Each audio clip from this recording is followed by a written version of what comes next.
So a few months ago here on the channel, I featured an inexpensive knockoff fixture called the Stormy.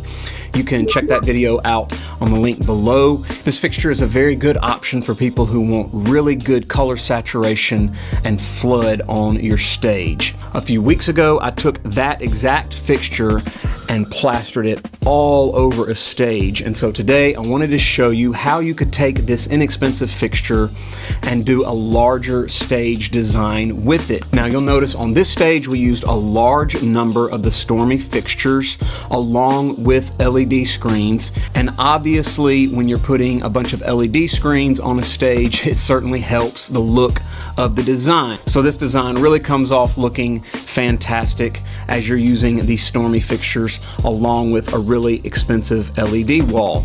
But I've certainly used the fixtures without the LED walls and had amazing looking results with them. One key feature of this design that you'll notice is I used some really cool video light stands. Now these are impact light mounts and they have 5 mount positions on them, or 5 C-pins as they're called in the industry. I simply got a yoke to C-pin adapter and put it on each and every one of these Stormy lights, and then I just mounted the Stormy lights to those impact C stands. Each yoke adapter would hold up to 5 lights. I chose to just do 3 lights on each stand.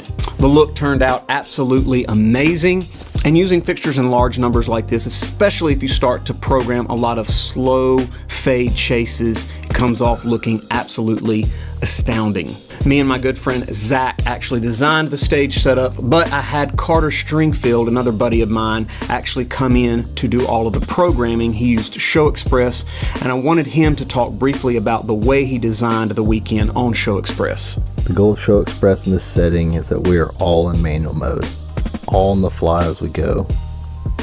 In this setup, we have a group of backline fixtures and a group of trees that correlate to both sections on our screen. These also correlate to faders that are down here on the MIDI controller. If I wanted to color, let's pick white, and this section is for all fixtures together. I can control the dimmer with both faders for each group. We also programmed amber and white for the backline and the trees that I can control independently if we wanted to. That is all controlled through MIDI as well.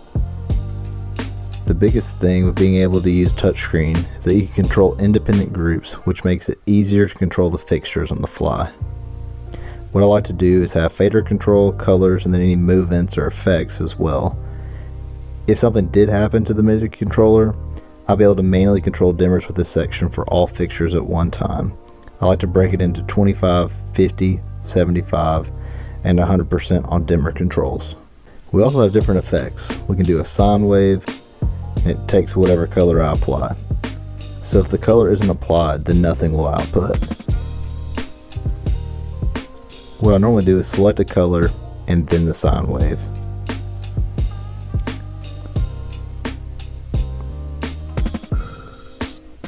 We could also do just a sine wave with just the center trees, but since I have a fader built in for the backline and white selected for all, I can bring them in the sides independently without relying on the center fixtures.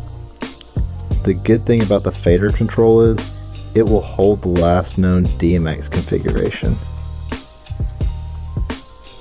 Even though there's a sine wave running in the center, I could override it with a fader, but then if it dropped the fader to 0, it would still hold what was in place previously.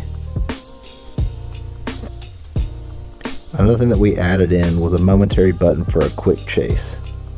When pressed, it would fire that scene for this chase and then come back to what was in place prior.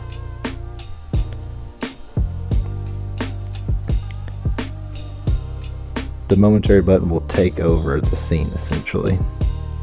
We also have a strobe feature which wasn't used much for this setting.